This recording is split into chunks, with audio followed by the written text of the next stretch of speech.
Nna leina la me ke Tshepampe Batswana ke bereka mo University wa LTD jaaka lo bona gore ke dira matlo a ka Bonno Housing Initiative e leng gore ke lemoga gore e re thusitse thata re le di-company tsa Batswana tse di tswang kwa tlase kana tse di golang di kwa tlase ka gore yaka re le ga yana re a kgona go ba le go ko malapeng mme ebile ke itumelela ka ga gore mentse ya Botswana a dirileng ka teng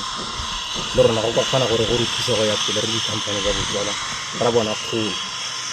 mme ebile ke re le ka moso a go nne hela yalo le re tlwaetseng dikgwebo tsa Batswana kana di-company tsa Batswana ka le kalo ke re ke a itumela a go nne le yalo ka moso ya ka la bona ba gaetsho a mabedi ya ka la bona re a simolotse go tswa ko ntlheng go tla go ema go nagane project ke file ke ra ke tsaya ke reng ka lora ke re za about to be complete matlo a ka ntse yana a re thusitse tota a re thusa re le bagoi ba banana